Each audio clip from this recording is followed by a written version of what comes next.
اسما تم دیکھ تو رہی ہو میں بیماری اور دن بدن گرتی صحت کی وجہ سے کام پر نہیں جا پاتا۔ سچ پوچھو تو مشقت والا کام نہیں ہوتا۔ کاش میری پرانی ملازمت بحال ہو جائے، وہاں تو لکھنے پڑھنے کا ہی کام ہے۔ ٹھیکیدار سے پچھلی مزدوری لینے گیا تھا، اس نے دروازہ ہی نہیں کھولا۔ کیوں؟ اسما اٹھ کر بیٹھ گئی۔ فون پر کہہ رہا تھا کہ حالات خراب ہیں، پیمنٹس رکی ہوئی ہیں، صبر کرو۔ تو اسے کہنا تھا نا کہ کب تک صبر کرے۔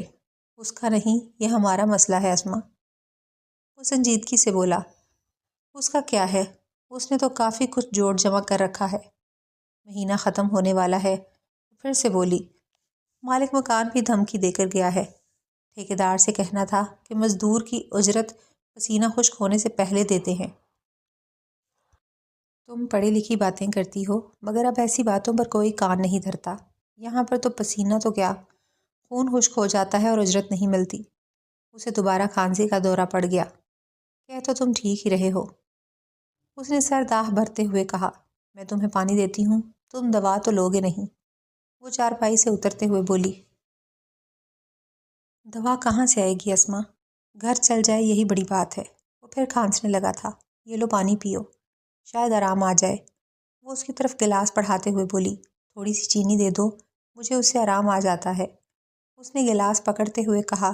چینی سے آرام تو آ جائے گا مگر شوگر تیز ہو جائے گی، ویسے بھی چینی ختم ہو گئی ہے۔ وہ اس کی چارپائی پر بیٹھتے ہوئے بولی۔ اچھا کیا کہہ رہا تھا مالک مکان؟ وہی جو ہر بار کہتا ہے، وہ ہفکی سے بولی۔ بڑا ہی کوئی واہیات آدمی ہے، تم سے کتنی بار کہا ہے دروازہ نہ کھولا کرو، اندر سے ہی پوچھ لیا کرو، ہاں؟ جیسے تم تو اسے جانتے ہی نہیں۔ وہ اس کی ٹانگیں دبانے لگی۔ میں جانتا ہوں اسما، وہ افسردگی سے بولا۔ اس کی نظر خراب اور نیت میں فطور ہے۔ چھوڑو، تم بھی کیا باتیں لے کر بیٹھ گئے؟ وہ بات بدلتے ہوئے بولی۔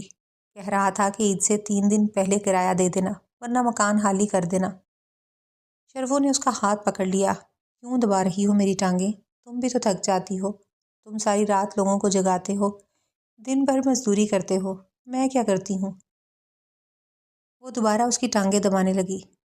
وقاص نے آج مجھ سے بات نہیں کی۔ اس نے اپنے چھوٹے بیٹے کا نام لیا۔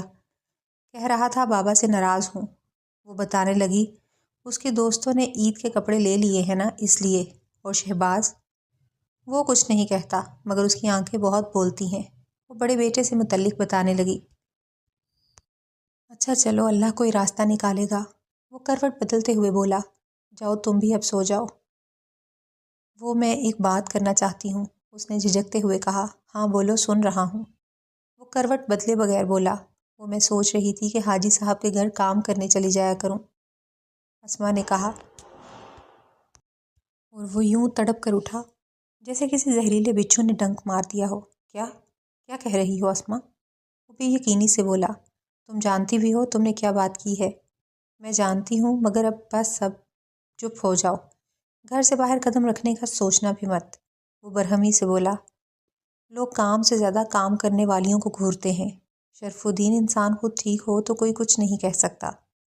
ویسے بھی عید تک ہی تو بات ہے اسما، یہ سب کتابی باتیں ہیں، جو ٹھیک ہوتا ہے اسے ہی سب غلط کہتے ہیں۔ وہ تلخی سے بولا۔ اوپر سے مہنگائی عفریت کی طرح بڑھتی چلی جا رہی ہے، اسی لیے تو کہہ رہی ہوں کہ عید تک حاجی صاحب، میں اچھی طرح جانتا ہوں اسے۔ وہ اس کی بات کاٹتے ہوئے بولا۔ مجھے بھی کہہ رہا تھا مگر میں جانتا ہوں وہ کیوں کہتا ہے۔ تم بہتر سمجھتے ہو شرفو، میں نے تو سوچا تھا کہ چلو کچھ آسرا ہو جائے گا۔ وہ اس کی چارپائی سے اٹھتے ہوئے کہنے لگی۔ چلو اللہ مالک ہے۔ وہ کچھ نہیں بولا مگر وہ اس سے خفا بھی نہیں تھا۔ اسے گہری سوچوں نے گھیر لیا تھا۔ اسما سے اس کی شادی کو 10 سال ہو چکے تھے۔ اسے وہ دن یاد آنے لگے جب وہ اسے پہلی بار ملا تھا۔ اسما سے اس کی ملاقات رملہ کی شادی پر ہوئی تھی۔ رملہ اسما کی کزن تھی اور شرف الدین ان دونوں کے دور پار کے رشتہ دار کا اکلوتا بیٹا تھا۔ کسی بھی شادی پر عمومی طور پر کئی شادیوں کے راستے کھل جاتے ہیں، لوگ ایک دوسرے سے ملتے ہیں، لڑکیاں لڑکے بھی ساتھ آئے ہوتے ہیں، تعارف اور تجدیدی مراسم بھی ہو جاتے ہیں، نئے تعلقات استوار اور پرانے رشتے بحال ہو جاتے ہیں۔ چنانچہ یہ اسما اور شرف الدین کی پہلی ملاقات تھی۔ وہ ایک دراز قد اور انتہائی خوبصورت لڑکی تھی، اتنی کہ پوری شادی میں ہر نگاہ کا مرکز بنی ہوئی تھی۔ اس لحاظ سے شرف الدین بھی کچھ کم نہ تھا۔ وہ بھی ایک وجیح و شکیل اور صحت مند نوجوان تھا اور ایک پرائیویٹ فرم میں اچھی ملازمت کر رہا تھا۔ سچ کہتے ہیں رشتے اور تعلقات اس وقت مضبوط ہوتے ہیں جب آپ مالی طور پر مضبوط ہوں۔ خیر یہ مہندی کی رات تھی اور لڑکیاں پوری طرح سے سج دھج کر تتلیوں کی طرح اڑتی پھر رہی تھیں۔ رملہ کا گھر بقیہ نور بنا ہوا تھا۔ مہندی کے گیت، لڑکیوں کا شور و غل اور ڈھول کی تھاپ کے ساتھ تالیوں کا تال میل سما باندھ رہا تھا، مگر شرف الدین کو سوائے اسما کے کچھ نظر ہی نہیں آ رہا تھا۔ اس کی نگاہیں اسی پر جمی ہوئی تھیں اور یہ بات اسما نے بھی نوٹ کر لی تھی۔ اسی لمحے شرف الدین کے سیل فون نے سگنل دیا اور وہ بلا ارادہ چھت پر چلا گیا۔ یہ سردیوں کی ایک یخ بستہ رات تھی۔ وہ کافی دیر تک کسی سے فون پر بات کرتا رہا، پھر وہیں ایک پرانی سی کرسی پر بیٹھ گیا۔ تم نے دیکھا کیسے تمہیں گھور رہا ہے؟ اسے ایک کھنکتی ہوئی آواز سنائی دی۔ یہ دو لڑکیاں تھیں جو سیڑھیاں چڑھتی ہوئی چھت پر آ رہی تھیں، جن میں سے ایک بلا شبہ اسما تھی۔ دیکھنے دو، اس سے کیا ہوتا ہے؟ اسما نے جواب دیا۔ مگر یار لڑکا برا نہیں ہے، خوبرو ہے، میں نے سنا ہے جاب بھی کر رہا ہے۔ اس کی سہیلی نے کہا۔ تو پھر کرتے ہیں تمہاری بات؟ اسما اسے چھیڑنے لگی۔ بڑی خبر رکھی رہی ہو تم اس کی۔ اسما میں یہ سب تمہارے لیے کر رہی ہوں۔ اچھا جی، تو تمہیں اتنی جلدی کیوں ہے مجھے پیا گھر بھیجنے کی؟ وہ مصنوعی ناراضی سے بولی۔ اس لیے کہ شاید تمہاری شادی پر میری بھی کسی سے ملاقات ہو جائے۔ وہ کھلکھلا کر ہنسنے لگی۔ ویسے نام کیا ہے؟ اسما نے پوچھا۔ نرگس، وہ شوخی سے بولی۔ میں تمہارا نہیں اس کا پوچھ رہی ہوں۔ اس کا کس کا؟ نرگس میں تمہیں جان سے مار ڈالوں گی، وہ جھنجھلا کر بولی۔ شرف الدین، نرگس بولی۔ دقیانوسی سا نام ہے مگر وہ خود دقیانوسی نہیں ہے۔ شرف الدین، وہ بڑبڑائی۔ ہاں ہاں یاد کر لو کہیں بھول نہ جاؤ، اس نے کہا اور ہنسنے لگی۔ جہنم میں جاؤ، میں جا رہی ہوں۔ وہ واپس مڑتے ہوئے بولی۔ اچھا اچھا ٹھہرو، میں سیریس ہوں، اس نے کہا اور یوں صورت بنا لی جیسے ابھی رو دے گی۔ اچھا اتنا سیریس ہونے کو نہیں کہا تھا، تم تو کسی مریض کی طرح سیریس ہو گئی، وہ بولی اور نرگس کے کہکے پھر سے گونجنے لگے۔ پھر ایک دم دونوں خاموش ہو کر گویا ساکت ہو گئیں۔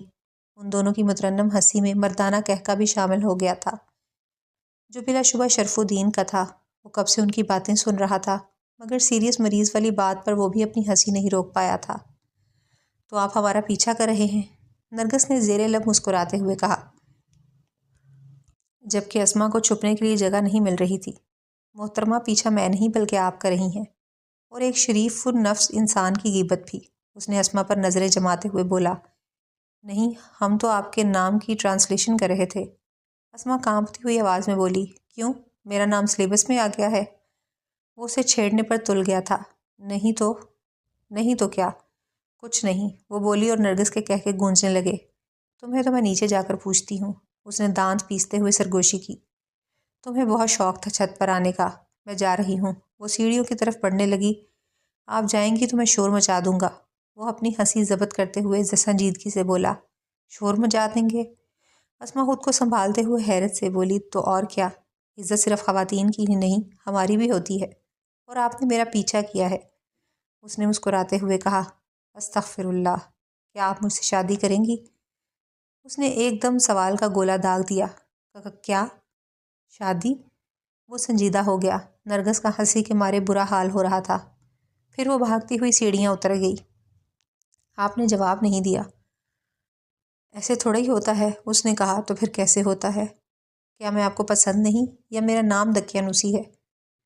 میں نے ایسا تو نہیں کہا، یعنی آپ یہ رشتہ قبول کرتی ہیں؟ جی نہیں۔ اسی لمحے نرگس اور اس کی سہیلیوں نے دھاوا بول دیا۔ مبارک ہو تم کو یہ شادی تمہاری، وہ سب مل کر گیت گانے لگیں۔ چھت پر ایک سما بندھ گیا۔ تو یہ سب آپ اور نرگس کی ملی بھگت تھی، وہ شرف الدین سے مخاطب ہوئی۔ ہاں، اور کوئی طریقہ واردات سمجھ میں نہیں آ رہا تھا، وہ بولا۔ چنانچہ نرگس سے ہی کہنا پڑا۔ دوسری لڑکیاں مسکراتی نظروں سے انہیں دیکھ رہی تھیں۔ یہ سب نرگس اور اسما کی مشترکہ سہیلیاں تھیں۔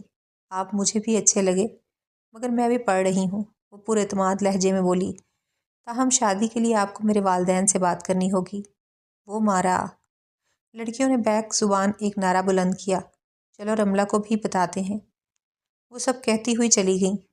ان کے ساتھ اسما بھی جا چکی تھی۔ المختصر اس خوشگوار واقعے کے نتیجے میں اسما کی شادی شرف الدین سے ہو گئی۔ ان دنوں وہ سیکنڈ ایئر کے امتحانات دے رہی تھی، چنانچہ شادی تک تعلیم بھی مکمل ہو گئی اور وہ شرف الدین کی دلہن بن کر اس کے گھر آ گئی۔ شادی کے ابتدائی چند سال بہت اچھے اور خوشگوار تھے، کسی چیز کی کمی نہیں تھی، چنانچہ دوست، عزیز و اقارب اور رشتہ دار بھی شمار سے باہر تھے۔ ایسا ہی ہوتا ہے، اچھے وقت میں سب اچھے ہوتے ہیں اور برے وقت میں کوئی ساتھ نہیں دیتا۔ ایسا ہی کچھ حادثہ شرف الدین کے ساتھ بھی ہوا تھا۔ اگلے مہینے جب وہ چھٹی پر آیا تو بجھا بجھا اور پریشان لگ رہا تھا۔ عمومی طور پر وہ 2-3 دن ہی گھر پر رہتا تھا، مگر اس بار جب اسے 1 ہفتہ ہو گیا تو اسما کو فکر لاحق ہونے لگی۔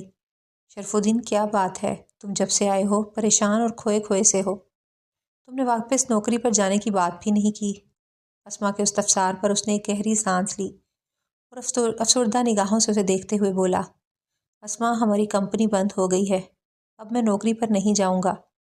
ایسے کیسے اچانک؟ قسمت اچانک خراب ہوتی ہے، وہ اس کی بات کاٹتے ہوئے بولا، اور مصیبت کسی سے اجازت لے کر نہیں آتی۔ مگر اب کیا ہوگا؟ وہ افسردگی سے بولی، ہونا تو وہی ہے جو ازل سے ہمارے نصیب کی تختی پر لکھ دیا گیا ہے۔ وہ اس کا ہاتھ سے ہلاتے ہوئے بولا، انسان تقدیر کے آگے بے بس اور مجبور ہے۔ بچے اسکول جاتے ہیں، پھر کرائے کا مکان اور دیگر اخراجات۔ وہ بڑبڑاتے ہوئے بولی، ابھی تو جو کچھ جمع کر کے رکھا ہوا ہے اسے کچھ دن تو گزر جائیں گے۔ وہ بولا، آگے جو اللہ کو منظور۔ تم ٹھیک کہہ رہے ہو، مگر کب تک؟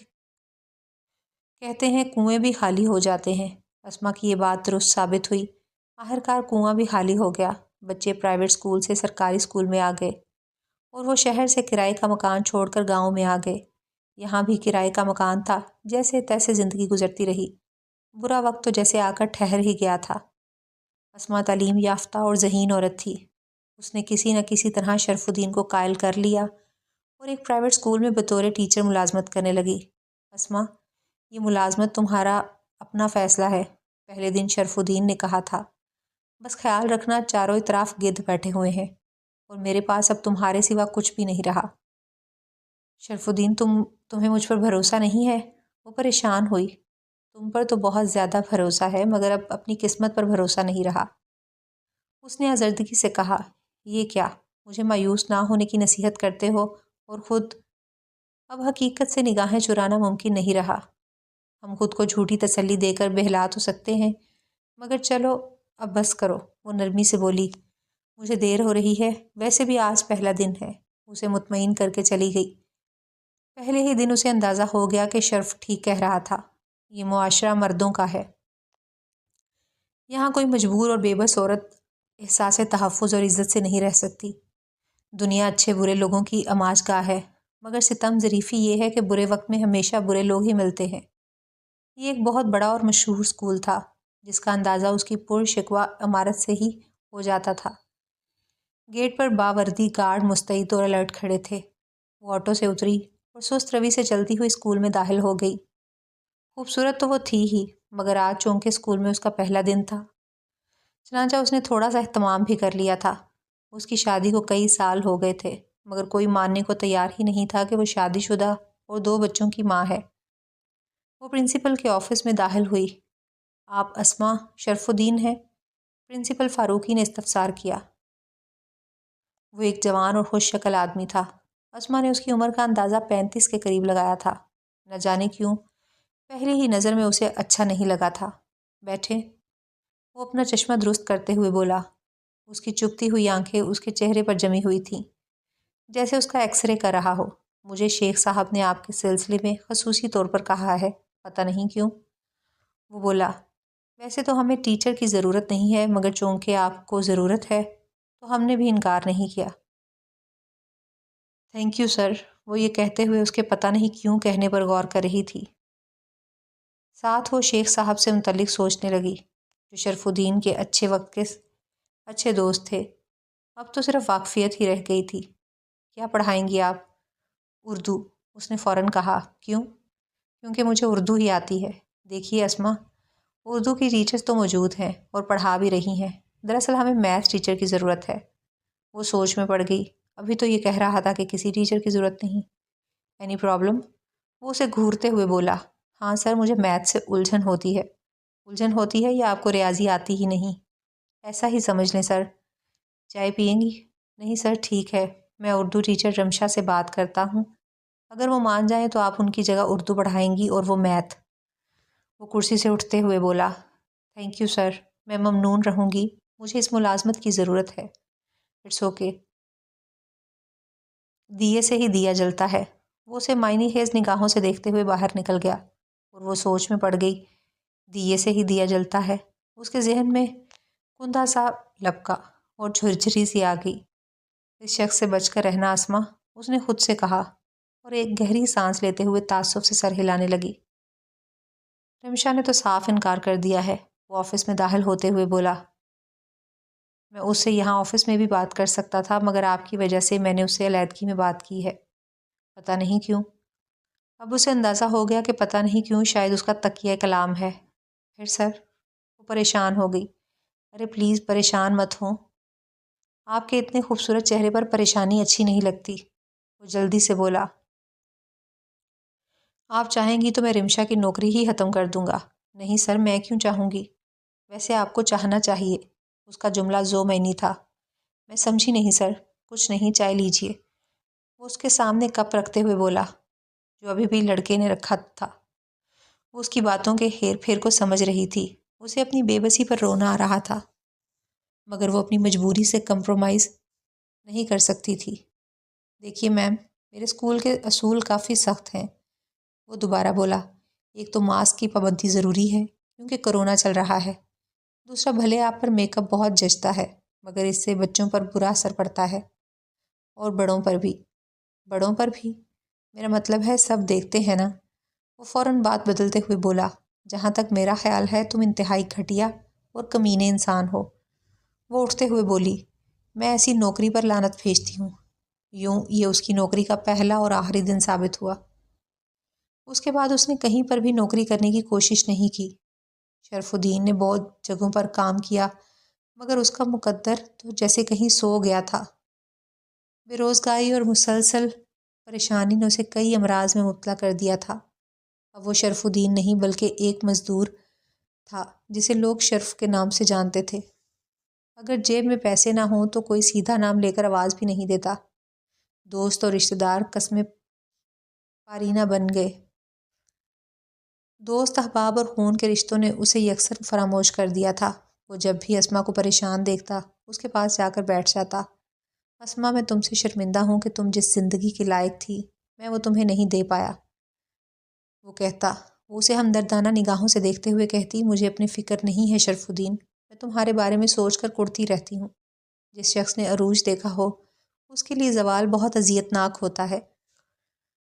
تم ٹھیک کہہ رہی ہو، وہ بولا، اسی لیے تو وقت سے پہلے بوڑھا ہو گیا ہوں۔ اسے حسرت بھری نگاہوں سے دیکھتے ہوئے بولی، شرف، یہ عارضی پڑاؤ ہے، مختصر زندگی ہے، ہمارا رب ان تکلیفوں کا اجر ہمیں یہاں نہیں تو وہاں ضرور دے گا۔ اسما کی باتیں اس کے حوصلے کو بڑھا دیتی تھیں مگر وہ اندر سے ٹوٹ چکا تھا۔ بچوں کے مرجھائے چہرے اور شکایت امیز آنکھوں کا سامنا اس کے بس کی بات نہیں تھی۔ جوں جوں عید کا دن قریب آ رہا تھا اس کا خون سوکھتا چلا جا رہا تھا۔ اس بار عین عید کے ایک دو دن آگے پیچھے مکان کا کرایہ اور بجلی کا بل بھی ادا کرنا تھا۔ طرح طرح کے وسوسوں میں گھرا شرفو خواب خرگوش کے مزے لیتے ہوئے لوگوں کو جگانے کے لیے نکل پڑا۔ جاگو، اللہ کی رحمتیں لوٹا رہا ہے، لوٹ لو، اس نے بآواز بلند کہا۔ کچھ ہی دیر بعد مختلف گھروں میں روشنیاں ہونے لگیں۔ لوگ جاگنے لگے تھے۔ جاگو جاگو، وہ یہی صدائیں لگاتا ہوا بازاروں میں گھومتا رہا۔ اچانک ایک دروازہ کھلا اور کسی نے اسے آہستگی سے پکارا، او بھائی ادھر آؤ۔ یہ ایک نسوانی آواز تھی۔ کچھ ہی دیر میں وہ اس دروازے پر پہنچ گیا۔ وہ ایک عورت تھی۔ اس کے چہرے پر نقاب اور ہاتھ میں ایک کافی بڑا شاپر تھا۔ یہ رکھ لو، اس میں کچھ سودا سلف اور کپڑے ہیں، اور یہ بھی۔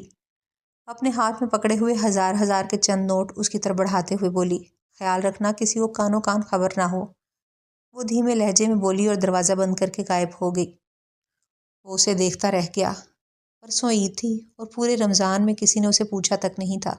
وہ کسی کے احسان کا بوجھ اٹھائے اذان فجر سے پہلے گھر پہنچ گیا۔ اسما اور بچے سو رہے تھے۔ وہ بھی بستر میں گھس گیا۔ سودا سلف اس نے اپنی چارپائی کے نیچے رکھ دیا۔ کچھ دیر بعد اسے اسما کے جاگنے اور وضو کی آوازیں سنائی۔ دینے لگیں۔ اس دوران وہ گہری نیند سو گیا تھا۔ دوسرے دن بھی اسے بھاگ دوڑ میں خیال نہیں رہا کہ اسما کو سودا سلف اور پیسوں کی بابت آگاہ کر دے۔ تاہم وہ اس خیال سے مطمئن تھا کہ اس نے سودا سلف دیکھ لیا ہوگا۔ اس رات بھی وہ فجر سے پہلے آیا اور بستر میں گھس گیا۔ صبح ہوئی تو لوگ عید کی تیاریوں میں مشغول تھے۔ خلاف توقع اسما بھی شیر خورمہ بنانے کے بعد اب گوشت بنا رہی تھی۔ بچے نہا دھو کر تیار تھے۔ انہوں نے کپڑے اور جوتے پرانے ہی پہن لیے تھے، تاہم ان کے ہاتھوں میں 100 کے نوٹ دیکھ کر اسے قدرے طمانینت ہوئی۔ اسے یاد آیا کہ اس نے نقدی بھی سودا سلف کے شاپر میں رکھ دی تھی۔ کچھ دیر پہلے بڑا بیٹا شہباز اسے چائے کا کپ دے کر چلا گیا تھا۔ وہ بہت خوش اور پرجوش نظر آ رہا تھا۔ اسما اور دوسرا بیٹا وقاص بھی قدرے مطمئن تھے۔ اس نے خود بھی نہا دھو کر کپڑے تبدیل کیے اور باہر نکل گیا۔ لوگ ایک دوسرے سے عید مل رہے تھے، ایک دوسرے کو عید مبارک کہہ رہے تھے۔ اسے بھی چند لوگوں نے عید کی مبارکباد دی، مگر ان کے چہروں پر ناگواری کے تاثرات تھے۔ انہیں کیا ہوا؟ وہ سوچنے لگا، مگر اس وقت اس کے پاس اپنے اس سوال کا کوئی جواب نہیں تھا۔ وہ مسجد میں گیا، مگر تب تک نماز ادا ہو چکی تھی۔ اس نے اکیلے نماز پڑھی اور دعا مانگ کر باہر نکل آیا۔ ارے ادھر آؤ چاچا شرفو! اچانک اسے اختر نامی ایک بچے نے صدا دی۔ وہ اسی کے محلے میں رہتا تھا اور اس کے بڑے بیٹے سے کھیلنے اس کے گھر بھی آتا رہتا تھا۔ ہاں بیٹا کہو، کیا بات ہے؟ وہ اس کے سر پر ہاتھ رکھتے ہوئے بولا، چاچا آج میں نے آنٹی اسما کی تصویر دیکھی ہے، بہت پیاری لگ رہی تھی۔ بچہ خوش ہوتے ہوئے بولا، کہاں دیکھی ہے فوٹو؟ اس نے جلدی سے پوچھا۔ رومی موبائل والے کی دکان پر۔ وہ بولا، وہ نہیں جانتے تھے آنٹی کو، وہ تو میں نے بتایا کہ چاچا شرفو کی بیوی ہے۔ کیا بکواس کر رہے ہو تم؟ وہ غصے سے بولا۔ چاچا تو غصہ کیوں ہو رہا ہے؟ جا تو بھی دیکھ لے۔ اس نے کہا، وہ سونی آ رہا ہے، اسے پوچھ لے۔ اس نے دور سے آتے ہوئے ایک لڑکے کی طرف اشارہ کیا۔ وہ سونی ادھر آ۔ لڑکے نے اسے خود ہی آواز دے دی۔ اختر پتر، تجھے غلط فہمی ہوئی ہے، ہمارے پاس تو موبائل ہی نہیں ہے، بھلا تیری چاچی فوٹو کیوں بنوائے گی؟ وہ پریشان ہوتے ہوئے بولا، سونی چاچے شرفو کو ذرا تصویر تو دکھا، چاچی اسما کی، جو انٹرنیٹ پر آئی ہے۔ وہ اسے دیکھتے ہی بولا، اور پھر کچھ دیر میں شرفو کے 14 طبق روشن ہو گئے تھے۔ وہ موبائل فون کی اسکرین پر اسما کی تصویر دیکھ رہا تھا۔ وہ 100% اسما تھی اور اس کی نگاہیں سامنے کیمرے پر مرکوز تھیں۔ چاچا شرفو، ویسے تصویر بڑی پیاری آئی ہے چاچی کی، دیکھ لو سائمہ ہی لگ رہی ہے، سونی نے دانت نکالتے ہوئے کہا۔ اسی لمحے شرفو نے ایک زناٹے دار تھپڑ اس کے چہرے پر جڑ دیا۔ وہ تیورا کر نیچے گرا اور شور مچانے لگا۔ اس کا سیل فون ٹوٹ گیا تھا۔ بکواس کرتا ہے کمینے، شرفو دبا کر بولا۔ لوگوں کا مجمع لگنا شروع ہو گیا۔ ابے او بے غیرت انسان، اپنی بیوی کی تصویریں انٹرنیٹ پر وائرل کرتا ہے اور ہاتھ ہمارے بچوں پر اٹھاتا ہے۔ یہ سونی کا باپ تھا، خبیث نے موبائل بھی توڑ دیا ہے بچے کا، ابھی پرسوں ہی لیا ہے اس نے 40,000 کا۔ اچھا تو یہ شرفو ہے؟ بھائی کمال کی فوٹو لگائی ہے تم نے، بالکل کترینہ کیف ہی لگ رہی ہے تمہاری بیوی۔ یہ کوئی اور تہذیب سے آری نوجوان تھا، نہ پر تجھے شرم نہیں آئی ایسی نیچ حرکت کرتے ہوئے؟ نکالو اسے گاؤں سے باہر، یہ شریفوں کا گاؤں ہے۔ ہاں ہاں، یہ تو ہمارے بچے خراب کریں گے، دونوں میاں بیوی۔ جتنے منہ اتنی باتیں۔ ایک طوفان بدتمیزی برپا ہو گیا تھا۔ سب کے کہکے لگاتے ہوئے شرفو کو چھیڑ رہے تھے، طنز و مذاق کر رہے تھے۔ پر ایک بات ہے، جو بھی ہے نا، کمال کی چیز۔ یہ گاؤں کے اوباش آدمی نے تبصرہ کیا تھا۔ بکواس کر رہے ہو تم لوگ، شرفو چیخ کر بولا۔ اور تم بے غیرت، میں تمہارے دانت توڑ دوں گا۔ وہ اسی اوباش کی طرف بڑھا اور پھر بپھرا ہوا مشتعل ہجوم شرفو پر ٹوٹ پڑا۔ کچھ ہی لمحوں میں انہوں نے اسے روئی کی طرح دھنک کے رکھ دیا تھا۔ تصویریں خود انٹرنیٹ پر دیتا ہے اور ہمیں بے غیرت کہتا ہے۔ زخموں سے چور شرفو یہ سن پایا اور بے ہوش ہو گیا۔ یہ عید سے ایک دن پہلے کی بات ہے۔ صبح 8 بجے کے لگ بھگ اسما کی پڑوسن ذکیہ ان کے گھر وارد ہوئی۔ اس وقت شرفو سو رہا تھا اور بچے حسرت ناک نگاہوں سے ماں کو دیکھ رہے تھے۔ کوئی بندوبست ہوا؟ ذکیہ نے استفسار کیا۔ نہیں، ابھی تو شرف سویا ہوا ہے، وہ مایوسی سے بولی۔ اٹھے گا تو کچھ نہ کچھ ہو جائے گا، وہ رات بھر جاگا ہوا ہے، دیر سے اٹھے گا۔ چل اٹھ میرے ساتھ چل۔ کہاں؟ وہ ماسٹر صاحب راشن دے رہے ہیں، بڑے ہی نیک اور خدا ترس انسان ہیں، ذکیہ بتانے لگی۔ ذکیہ بہن، تم جانتی ہو میں تو ہرگز نہیں جا سکتی، شرف میری جان لے لے گا، اسے پتہ چلے گا تب نہ، وہ اصرار کرتے ہوئے بولی۔ وہ ایک خراٹ اور تیز ترار عورت تھی۔ جانتی تھی کہ شرف الدین ایک انتہائی خوددار اور شریف النفس انسان ہے۔ وہ یہ سب کچھ ایک سازش کے تحت کر رہی تھی۔ اسے معلوم تھا کہ جو ہی اسما کے گھر سے باہر نکلنے کی خبر شرف الدین کو ملے گی، ان کے مابین اختلافات کی ایک خلیج پیدا ہو جائے گی۔ یہ سب اسی پرنسپل کے کہنے پر کر رہی تھی جسے اسما نے اپنے اسکول میں ملازمت سے انکار کر کے گویا اس کے منہ پر تھوک دیا تھا۔ کیوں نہیں پتہ چلے گا؟ سب ہوں گے وہاں، کوئی دیکھ لے گا۔ اس نے خدشہ ظاہر کیا۔ ارے اسما، بچوں کو دیکھ، رونے والی شکلیں ہو گئی ہیں ان کی۔ اس نے کہا، کچھ ان کا ہی سوچ۔ چل میرے ساتھ، وہ نقد پیسے بھی دے رہے ہیں، ہم 10 منٹ میں آ جائیں گے۔ آخر وہ آمادہ ہو گئی۔ بچوں کی اتری صورت اور عید کا دن، اس نے چادر اوڑھی اور اس کے ساتھ چل دی۔ بھلا عین عید کے دن بھی کوئی راشن دیتا ہے؟ راستے میں اس نے کہا، ان کو کسی بڑے آدمی نے امداد بھیجی ہے، سنا ہے گاڑی خراب ہونے کی وجہ سے لیٹ ہو گئی۔ ذکیہ نے بتایا۔ وہ بازاروں سے گزرتی ہوئی ماسٹر صاحب کے گھر جا رہی تھی۔ مذکورہ گھر گاؤں کے آخری کونے پر تھا۔ متعدد نگاہیں اسما اور ذکیہ پر جمی ہوئی تھیں۔ اسما نے چہرے پر حجاب کر رکھا تھا کہ مبادا اسے پہچان کر کوئی شرفو کو آگاہ نہ کر دے۔ کافی دیر بعد وہ ماسٹر صاحب کی کوٹھی نما گھر میں پہنچ گئیں۔ بیٹھک کے باہر خواتین کی قطار لگی ہوئی تھی۔ عید کے دن بھی غربت ان کی بے بسی کا مذاق اڑا رہی تھی۔ یہاں تو بہت رش ہے ذکیہ بہن، وہ گھبرائے ہوئے انداز میں بولی۔ میں تو واپس جا رہی ہوں۔ اس کی فکر نہ کرو، ماسٹرنی میری واقف ہے، ہم سیدھی اندر جائیں گی، اس نے کہا اور اسے لے کر سیدھی بیٹھک میں داخل ہو گئی۔ آ جائیں آ جائیں، ایک نوجوان لڑکا نرمی سے بولا۔ وہ بیٹھک سے گزر کر اس سے ملحق کمرے میں داخل ہو گئیں۔ یہاں پر چند نوجوان آٹا، چاول، گھی، چینی اور نقد رقم دے رہے تھے۔ یہ شرفو کی بیوی ہے، ذکیہ نے ایک نوجوان کے کان میں سرگوشی کی۔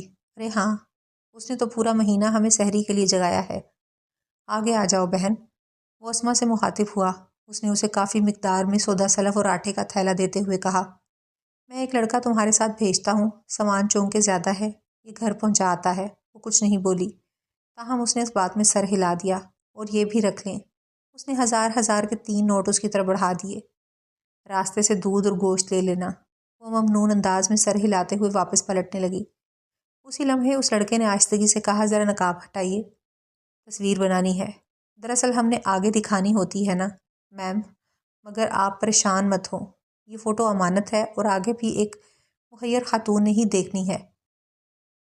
وہ بولا، ہاں اسما جلدی کرو، دیر ہو رہی ہے۔ ذکیہ نے کہا، اور بھی بہت ساری عورتیں ہیں اور سب نے تصویر بنوائی ہے۔ اس کے اصرار پر وہ چہرے سے نقاب ہٹانے پر مجبور ہو گئی تھی۔ چنانچہ کچھ ہی دیر بعد اس لڑکے کے سیل فون میں اس کی تصویر سیو ہو چکی تھی۔ ہسپتال میں بیڈ پر نیم دراز زخمی شرفو نے یہ ساری کہانی اسما کی زبانی سنی اور بچوں کی طرح پھوٹ پھوٹ کر رونے لگا۔ اسما، جو بھی ہے مگر اب ہماری بات پر کوئی یقین نہیں کرے گا۔ یہ سب معاشرے کے نام نہاد معزز، معتبر اور بزم خود شریف لوگ ہیں۔ اس کی آواز بھرانے لگی۔ تمہیں ذکیہ کی باتوں میں نہیں آنا چاہیے تھا، مگر شرف میں کیا کرتی، بچے بھوکے تھے اور عید کا روز تھا۔ وہ نادم لہجے میں بولی، میں سارا بندوبست کر کے سویا تھا اسما۔ وہ کراہتے ہوئے بولا، ہاں وہ سب میں نے بعد میں دیکھا جب ماسٹر کے گھر سے راشن لے کر آئی تھی۔ تم جانتی ہو یہ ماسٹر کون ہے؟ یہ وہی پرنسپل فاروقی ہے جس کی تم نے بے عزتی کی تھی۔ وہ ایک دم چونک کر اسے دیکھتے ہوئے بولی، اور ذکیہ وہ ان کی ملازمہ ہے۔ تو یہ سب طے شدہ منصوبہ تھا۔ وہ تعصب سے بولی، کس قدر گھٹیا نکلا یہ پرنسپل فاروقی۔ صرف ایک انتقام لینے کے لیے اس نے اتنے سالوں تک انتظار کیا۔ یہی تو کینہ ہے جو انسان کو وحشی بنا دیتا ہے۔ وہ تعصب سے بولا، میں بات کی تہ تک پہنچ گیا ہوں۔ انہوں نے وہ فوٹو ایڈٹ کروا کے لگوائی تھی۔ اس کا مقصد تمہارا گھر برباد کر کے تم سے انتقام لینا تھا۔ شرفو کافی دن تک ہسپتال میں زیر علاج رہا۔ مشتعل ہجوم نے اسے بہت زیادہ زخمی کر دیا تھا۔ اس دوران وہ لوگ گاؤں سے شہر شفٹ ہو گئے۔ اس سلسلے میں نرگس نے بہت تعاون کیا اور انہیں اپنے قریب ہی مکان لے کر دیا۔ سنا تھا کہ ذکیہ کو اپنے جرم کا احساس ہو گیا تھا، چنانچہ اس نے گاؤں بھر کے سامنے سارا قصہ بیان کر دیا۔ اسما کی تصویر کسی ماڈل گرل کے ساتھ ایڈٹ کر کے فاروقی نے وائرل کی تھی۔ جب گاؤں والوں کو معلوم ہوا تو انہوں نے اس سے دعا سلام ہی چھوڑ دی، چنانچہ وہ بھی اپنا مکان اور اسکول فروخت کر کے وہاں سے چلا گیا۔ پورا گاؤں شرفو سے عیادت اور معافی مانگنے آیا تھا۔ وہ ایک نرم اور نیک دل انسان تھا۔ اس نے سب کو معاف کر دیا۔ گاؤں والے اسے واپس لے کر جانا چاہتے تھے، مگر اس نے انہیں خوشخبری سناتے ہوئے بتایا، دراصل میری پرانی ملازمت بحال ہو گئی ہے۔ یہ خبر مجھے بھی کل ہی ملی ہے، ورنہ میں آپ کو انکار نہیں کرتا۔ سب لوگ اسے مبارکباد دیتے ہوئے رخصت ہو گئے۔ ساتھ ہی شرفو کی آزمائش کے دن بھی رخصت ہو چکے تھے۔